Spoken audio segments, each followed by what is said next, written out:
Hello students, फिर से आप सभी का स्वागत है हमारे क्लास अपॉन में। और मैं लेके आ गया हूँ अगला वीडियो जो कि है साइंस का चैप्टर नंबर 2 और ये है क्लास 10th का।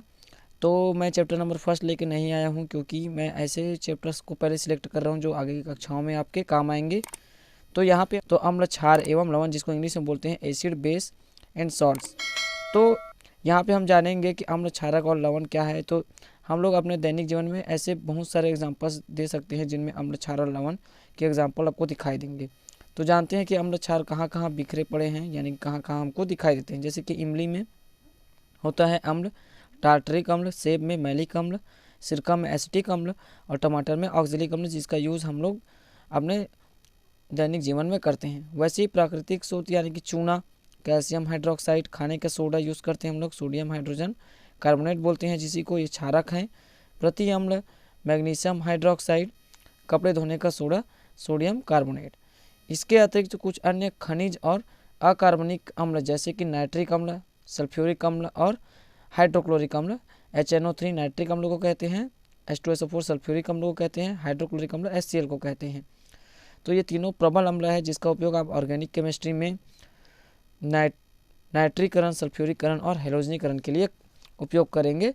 तो इसी प्रकार जो प्रबल क्षार है वो है अमोनियम हाइड्रोक्साइड, सोडियम हाइड्रोक्साइड और पोटेशियम हाइड्रोक्साइड, जिसके फार्मूलास आपको दिख रहे हैं यहाँ पे स्क्रीन पे। इसके बाद आगे बढ़ते हैं, हम कैसे करेंगे अम्ल और क्षार की पहचान। तो यहाँ पे देखिए, अम्ल की उपस्थिति में नीला लिटमस पेपर लाल और क्षार की उपस्थिति में लाल लिटमस पेपर नीला हो जाता है। यानी कि मैं नीले लिटमस पेपर में अम्ल की कुछ बूंदें डालता हूँ तो वो लाल हो जाता है, और उसी प्रकार लाल लिटमस पेपर में क्षार की कुछ बूंदें डालता हूँ तो नीला हो जाता है। इस तरीके से हम पहचान कर सकते हैं।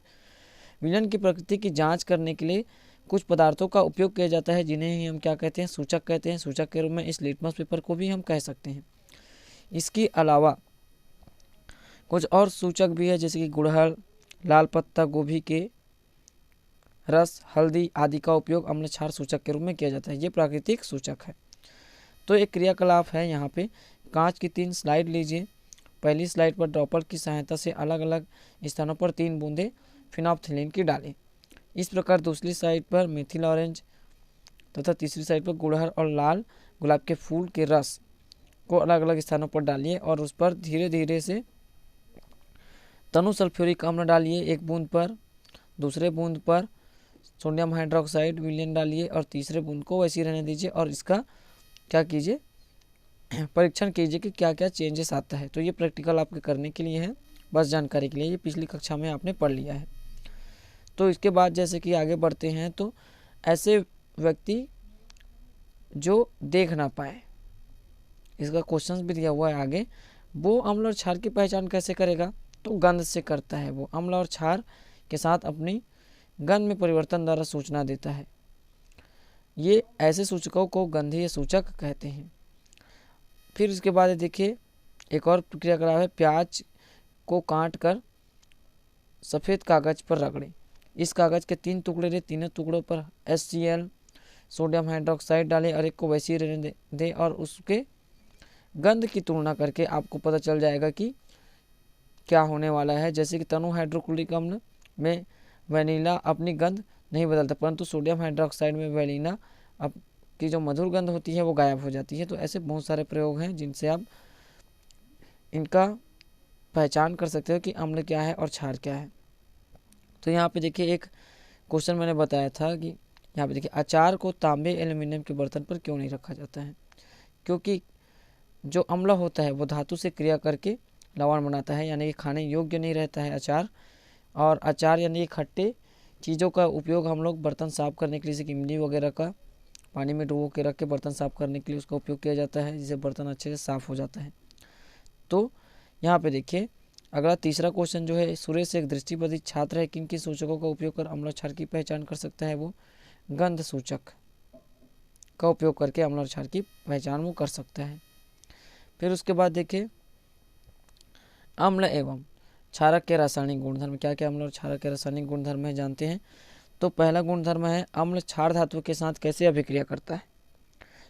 तो अम्ल और क्षारक का धातुओं के साथ अभिक्रिया। तो अम्ल धातु के साथ अभिक्रिया करके लवण और हाइड्रोजन बनाता है।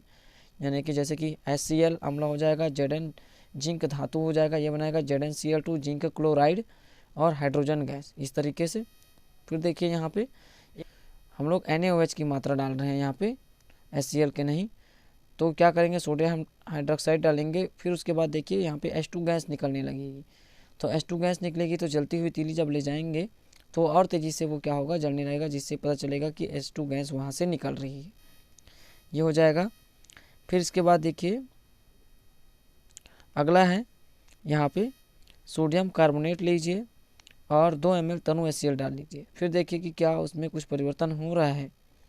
निकलने वाली गैस कार्बन डाइऑक्साइड है। इसका परीक्षण आप किस प्रकार करेंगे, तो यहाँ पे देखिए इसका दिया हुआ है, ये पिछली कक्षाओं में आपने पढ़ भी लिया है।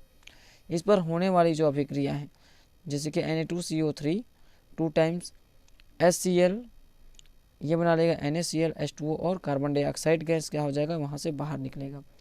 वैसे ही देखिए अगर मैं सोडियम हाइड्रोजन कार्बोनेट लूँ इस परख नली में और कुछ बूंदे HCl की डालूँ तो इसमें से जो गैस निकलेगी वो भी CO2 ही होगी। तो दोनों अभिक्रियाएँ लगभग एक ही जैसी है। फिर देखिए क्षारक अधातु ऑक्साइड के साथ कैसे अभिक्रिया करता है। तो अधात्विक ऑक्साइड यानी कि SO2 अधातु का बना हुआ ऑक्साइड कहलाएगा अधात्विक ऑक्साइड। ये क्षार के साथ अभिक्रिया करके सोडियम सल्फाइड यानी कि लवण और जल बनाता है। तो सल्फर सोडियम हाइड्रोक्साइड अभिक्रिया करके सोडियम सल्फाइड और H2O बनाता है, इस तरीके से। फिर अम्ल और क्षारक आपस में अभिक्रिया करके क्या बनाते हैं, तो अम्ल और क्षारक आपस में अभिक्रिया करके बनाते हैं लवण और जल। अभिक्रिया से देखते हैं जैसे कि HCl और NaOH, ये आपस में क्रिया करके NaCl और H2O का निर्माण करता है। फिर आगे बढ़ते हैं हम, यहाँ पे देखिए क्या अम्ल और क्षार विद्युत का चलन करते हैं। तो मैं क्या ले लेता हूँ, जलीय विलयन। मैं ले लेता हूँ HCl और ले लेता हूँ 100 ml बीकर में, यानी 100 ml धारिता के बीकर में 50 ml तनु HCl ले लेता हूँ, यानी कि उसमें जलीय विलयन रहता है। जहाँ पे H2O यानी कि वाटर का जलीय विलयन पानी रहेगा, जिसमें HCl को डालूंगा तो H+ और Cl- आयन में वो टूटेगा। फिर देखिए इस तरीके से बीकर में मैं रबर का कार्क लगा दूंगा, उसमें आल्पिन लगा दूंगा। दोनों आल्पिन अलग अलग हैं, एक दूसरे से जुड़े हुए नहीं हैं। फिर इन्हों तार से जोड़कर इसको 9 वोल्ट की बैटरी और बल्ब के साथ लगा दूंगा और एक स्विच को जैसे ही मैं जोड़ूंगा बल्ब जलने लगेगा। इससे पता चलता है कि ये जो विलयन है HCl का, उसमें विद्युत धारा का चालन होता है, वो भी आयनों के माध्यम से। तो वो एक विद्युत अपघट्य कहलाता है। इस तरीके से हम समझ सकते हैं। फिर इसके बाद है देखिए आयनीकरण। अम्ल और क्षारों के जलीय विलयन के व्यवहार को समझने का प्रयास समय समय पर कई वैज्ञानिकों ने किया। इसमें सबसे पहले आए स्वीडन के वैज्ञानिक आर्हेनियस, जिसको आर्हेनियस कहा जाता है। तो सन 1884 में इन्होंने अपने अवलोकन के आधार पर कहा कि वे अणु हैं जो जलीय विलयन में धन आयन देता है। क्षार वे अणु हैं जो जलीय विलयन में OH आयन देता है। तो इसी प्रकार जैसे कि H2SO4 जलीय विलयन में 2H+ और SO4 2- आयन देगा, वैसे कैल्शियम हाइड्रोक्साइड Ca2+ और जल में OH- आयन देगा। तो अम्ल और ये क्षार है। इस तरीके से उन्होंने आयनीकरण के माध्यम से अम्ल और क्षार को परिभाषित किया। तो आई होप स्टूडेंट आपको ये वीडियो अच्छा लगा होगा। इस चैप्टर को मैं आधे में ही छोड़ रहा हूँ क्योंकि वीडियो ज़्यादा लंबा बन रहा है। मैं इसके आगे का पार्ट नेक्स्ट वीडियो में लेके आऊँगा। तो वीडियो देखना ना भूलिएगा। चैनल को अभी तक आपने सब्सक्राइब नहीं किया है तो सब्सक्राइब कर लीजिए, दोस्तों तक इसे शेयर कीजिएगा। और हम कंटिन्यू वीडियोस कोशिश करेंगे हर सब्जेक्ट के डालें और इम्पोर्टेंट चैप्टर को पहले कवर करें। तो मिलता हूँ मैं अगले वीडियो पे। धन्यवाद।